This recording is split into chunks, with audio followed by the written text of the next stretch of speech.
Hello guys, welcome back to the another video of determinant and matrices. And a good afternoon to all and a huge welcome to Zeta Institute of Science.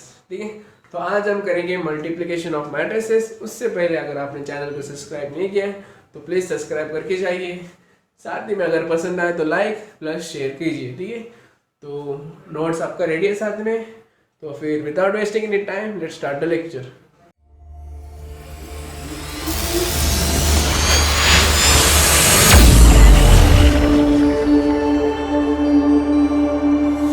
हमने addition किया है, subtraction किया, अभी आज हम multiplication of matrices करेंगे। ठीक है, तो एडिशन और सब्ट्रैक्शन में कितना इजी था सम सॉल्व करने का, बट मल्टीप्लिकेशन में ऐसा नहीं है, वो इजी भी है हार्ड भी है। ठीक है, अगर समझ में आया तो इजी, वरना हार्ड है। ठीक है, तो एक्चुअली मल्टीप्लिकेशन होता क्या है? ठीक है, मल्टीप्लिकेशन लाया कुछ नहीं। सपोज हमने कंसिडर किया मल्टीप्लिकेशन कब होता है, जब दो नंबर रहेगा तो मल्टीप्लिकेशन होता है, एक नंबर से थोड़ी होता। तो हम सपोज कंसिडर करेंगे ए। ठीक है, ए इसका जो ऑर्डर रहेगा, सपोज हमने कंसीडर किया order of this matrix is m into N. साथ में हमने कंसीडर किया बी, इसका है n इंटू पी। ठीक है, अब इन दोनों का मल्टीप्लिकेशन करना है, तो मल्टीप्लिकेशन करेंगे तो a इंटू बी आएगा, तो फिर हम लिखेंगे ए बी। ठीक है, हो गया मल्टीप्लिकेशन नहीं तो इजी नहीं मल्टीप्लिकेशन। ठीक है, तो अभी सबसे बेसिक मल्टीप्लिकेशन किया, बट उसका ऑर्डर क्या रहेगा? ठीक है, हमने एडिशन सब्सट्रैक्शन में क्या किया था, उसका ऑर्डर पहले से पता रहेगा। अगर ऑर्डर सेम रहेगा तो एडिशन होता है ना, तो उसका आंसर भी वही ऑर्डर में आएगा। सपोज इन दोनों का एडिशन करने बोला है 2 इंटू 2 इंटू 2। ठीक है, तो आंसर भी 2 इंटू 2 में जाएगा, है कि नहीं? बट मल्टीप्लिकेशन में क्या रहता, अगर जो दो नंबर दिए, मतलब दो मैट्रिसेस दिए, उनका जब मल्टीप्लिकेशन करे तो जो मल्टीप्लिकेशन का आंसर आता है वो कौन सा ऑर्डर का डिसाइड करने के लिए हमें ये देखे m इंटू के m के इधर रो है और n के इधर कॉलम है। ठीक है, ये मैट्रिसेस A का, मैट्रिसेस B में n के रो है एंड p के कॉलम है। ठीक है, तो इन मल्टीप्लिकेशन जो प्रोडक्ट मिला है उसका ऑर्डर डिटरमाइन होता है कि जो सबसे पहले जो A मैट्रिक्स है उसका रो m और जो B का कॉलम उसको कंसीडर करते हैं, तो क्या आएगा A B का m इंटू p। ठीक है, तो इसका ऑर्डर डिसाइड होता है m इंटू पी से, मतलब इसका रो से और b का कॉलम से। तो m into P is nothing but order of multiplication of matrices. ठीक है, अभी हमने एडिशन और सब्ट्रैक्शन में देखा, हम कभी अप्लाई कर सकते हो जब ऑर्डर सेम रहेगा। इधर भी वैसे है, बट इधर अलग चीज क्या है, जब तक अगर ए देखो, ए जो n लिखा है मैंने, इधर n है, इधर भी n है। ठीक है, n दो बार सेम क्यों लिखा है, क्योंकि n हमको सेम चाहिए उधर नंबर। ठीक है, सपोज जो A का कॉलम है और B का जो रो है, अगर A का कॉलम और B का रो, ठीक है, A का है और ये B का रो, जब दोनों सेम निकला तो इस मल्टीप्लिकेशन होता है।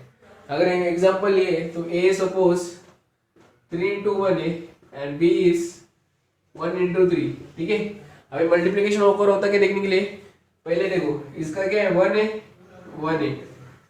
ठीक है, दोनों सेम आया, ए का जो कॉलम सेम आया बी का रो के साथ, तो मल्टीप्लिकेशन होता है।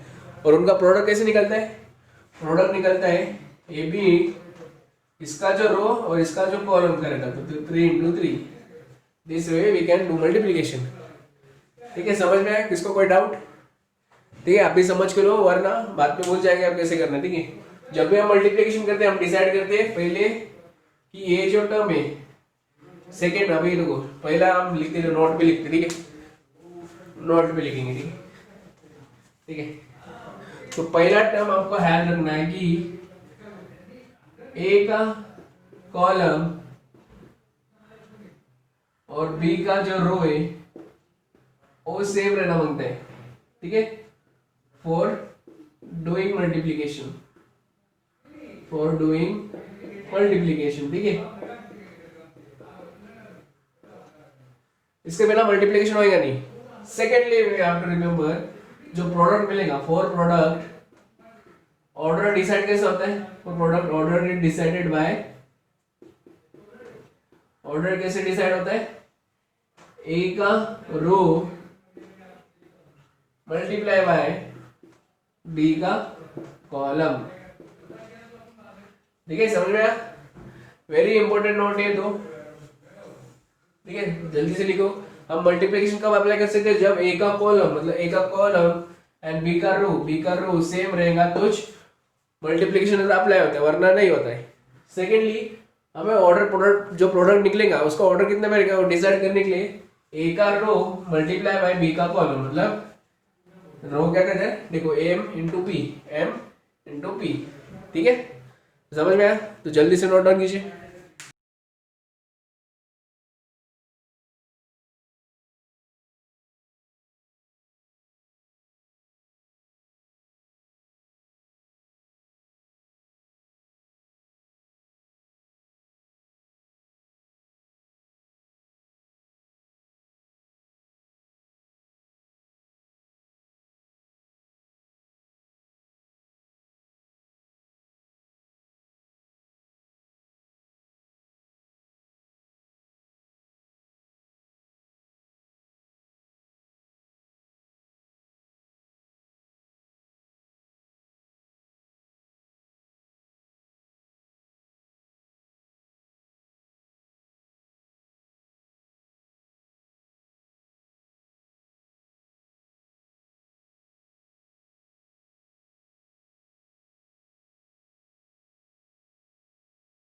तो मैं कुछ एग्जांपल देता हूँ, आप बताओ कि मल्टीप्लिकेशन होता है कि नहीं, ठीक है।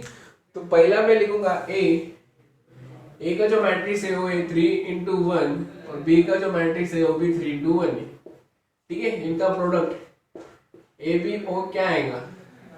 पहली बात, इसमें मल्टीप्लिकेशन होता है क्या वो बताओ,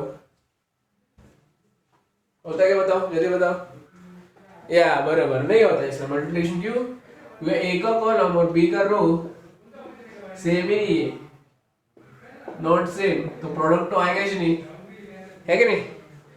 ठीक है, समझ में आया? सेकेंड वाला कर लूंगा मैं। ए दिया है 3 2, बी दिया है 2 3, ठीक है।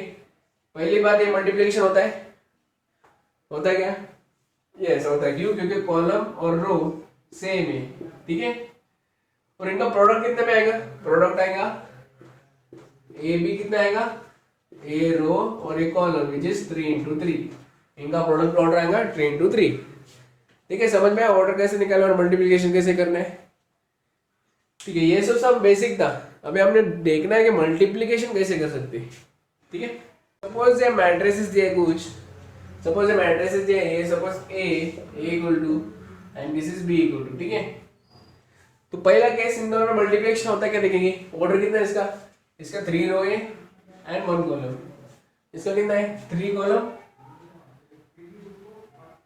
सॉरी 1 रो 3 कॉलम, ठीक है। तो ऑर्डर देखो, इसका कॉलम और इसका रो सेम आ रहा है, मतलब मल्टीप्लिकेशन होता है। और इनका प्रोडक्ट कितने में आएगा? प्रोडक्ट कितने में आएगा इनका? ए बी आएगा 3 into 3 में, है कि नहीं? तो हम लिख सकते हैं A B equal to matrices को जरा बड़ा करेंगे क्योंकि 3 into 3 का मैट्रिस है, ठीक है। तो मल्टीप्लिकेशन कैसे करते हैं, ठीक है। तो क्या करना है, ए जो रो है, ठीक है, इसको हम क्या बोलते हैं? कॉलम बोलते हैं, ठीक है। ठीक है, ऐसे नहीं करो, रुको 1 मिनट ना, ठीक है। जब भी मल्टीप्लिकेशन करते ना, हम क्या करते हैं, जो पहला ए का मैट्रिसेस है उसका रो कंसीडर करते हैं, सेकेंडली वी कंसीडर बी का कॉलम, ठीक है। इन दिस केस एक ही चीज है, ठीक है। तो अगर इसका मल्टीप्लिकेशन करें तो अगर हम ऐसे कंसीडर करते हैं are C1 R1 C2 R1 C3, next R2 C1 R2 C2 R2 C3 R3 C2 C1 R3 C2 R3 C3, ठीक है। इस फॉर्मूला से हमें मल्टीप्लिकेशन सॉल्व करना है, ठीक है। तो अगर जो देखें, पहला मैट्रिसेस का R1 लेके, पहले इसमें से सिर्फ रो लेना है, दूसरा मैट्रिसेस कॉलम लेना है, ठीक है। तो रो में पहला क्या है? R1 में क्या है? ठीक है, R1 है, R2 और ये R3, ठीक है। तो R1 क्या है? 3 into C1, मतलब ये C1 ये C2 ये C3, ठीक है। तो R1 into C1 is 3 into 2, बराबर। R1 into 3 into 2 प्लस, ठीक है, ये होगा R1 into C1। Next R1 into C2, R1 क्या है? 3 इंटू C2 क्या है हमारा -4, तीसरे में क्या R1 इंटू C3 मतलब R1 क्या है 3 इंटू 3, ठीक है। R2 क्या है 2, C1 इज 2, C1 क्या है 2 है बराबर, 2 इंटू -4, 2 इंटू 3, नेक्स्ट R3 क्या है 1 इंटू 2, 1 इंटू -4 एंड 1 इंटू 3। इस वे में हमें मैट्रिसेस सॉल्व करना है। इनका मल्टीप्लिकेशन करो, जो फाइनल आंसर मिलेगा वो तुम्हारा मैट्रिसेस रहेगा, ठीक है, प्रोडक्ट ऑफ मैट्रिसेस। ठीक है, समझ में आया कैसे मल्टीप्लिकेशन किया है।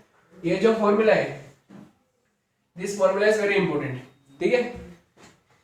ये तो छोटा सा सम था इसलिए जल्दी हो गया, अब इसके यहाँ पे बड़े बड़े सम भी है, फिलहाल के लिए इतना देखो, ठीक है। नोट डाउन, अगर समझ में आए तो नोट डाउन कीजिए और ये फॉर्मूला को 5 स्टार दीजिए, ठीक है। ये फॉर्मूला को क्या दीजिए 5 स्टार दीजिए, इसके बिना तुम मल्टीप्लिकेशन कर नहीं सकते, ठीक है।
कुछ प्रॉपर्टीज करेंगे जो मल्टीप्लिकेशन में अप्लाई होते हैं, ठीक है।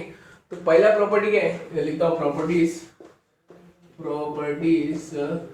ठीक है। तो पहला प्रॉपर्टी, अगर ए बी का कुछ वैल्यू आता है, ठीक है, ए बी का जो वैल्यू आता है अगर उसका इनवर्स किया जो बी ए आता है, ठीक है, ए बी का जो वैल्यू है और वो जो बी ए का वैल्यू है कभी इक्वल नहीं आता, ठीक है। मल्टीप्लिकेशन में A B is not equal to B A, addition में ऐसा था कि एडिशन में दोनों इक्वल आता था, इसमें नहीं आ रहा, ठीक है। पहला प्रॉपर्टी है। सेकंड, अगर कौन सा भी मैट्रिसेस को 0 से मल्टीप्लाई करें तो आंसर 0 में आता है, सिंपल, क्योंकि 0 से मल्टीप्लाई करें तो 0 जाएंगे ना, ठीक है। तो थर्ड प्रॉपर्टी है, अगर i इंटू ए किया या फिर a इंटू आई किया which is equal to a आता है, ठीक है। i क्या है, यूनिट मैट्रिक्स, उसको आइडेंटिटी मैट्रिक्स भी बोलते हैं, मतलब 1 1 बाकी सब 0 0, ठीक है। तो जब दोनों मल्टीप्लाई करते हैं हमें फाइनल आंसर ओरिजिनल वाला आंसर ही मिलता है, ठीक है। एंड फोर्थ प्रॉपर्टी इज, अगर हम मल्टीप्लाई करें A B C is equal to A B C, same addition में क्या था, A plus B plus C, हमने एक सम सॉल्व किया था इसके रिलेटेड, सेम इसी तरह मल्टीप्लिकेशन में भी प्रॉपर्टी लागू होता है, ठीक है। एंड फिफ्थ प्रॉपर्टी इज,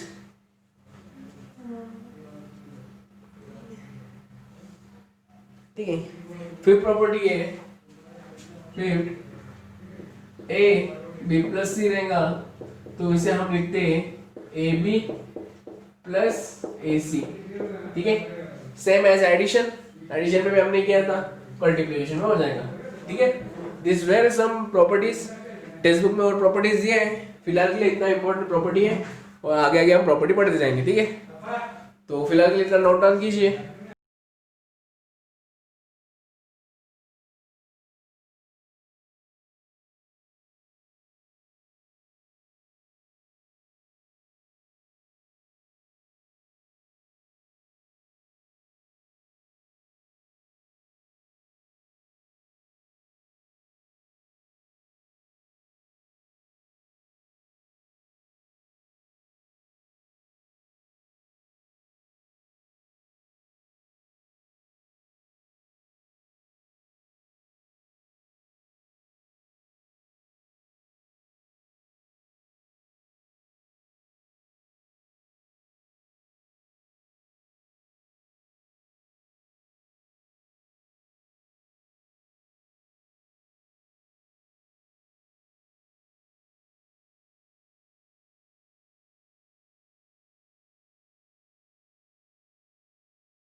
ठीक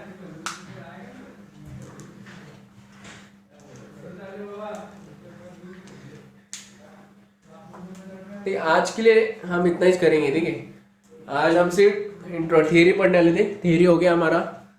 नेक्स्ट लेक्चर में हम करेंगे इसका रिलेटेड कुछ सम्स।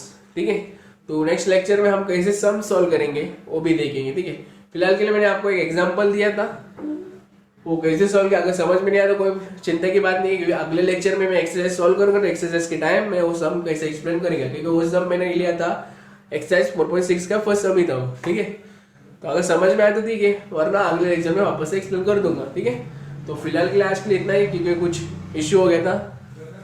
कुछ इश्यू नहीं, हमें सिर्फ थियरी कवर करना था, तो थियरी कवर करने के लिए इतना ही मांगता है। सिर्फ डायरेक्ट एक्सरसाइज तो शुरू नहीं कर सकते, इसलिए अगले इसमें से एक्सरसाइज शुरू करेंगे। ठीक है, तो अगले लेक्चर में जब आएंगे तुम्हें थियरी पहले पढ़ के आना है। ठीक है, तो उससे क्या होगा, इजी पड़ेगा एक्सरसाइज सॉल्व करने के लिए। ठीक है, तो मिलते हैं अगले लेक्चर में। Till then goodbye and see you.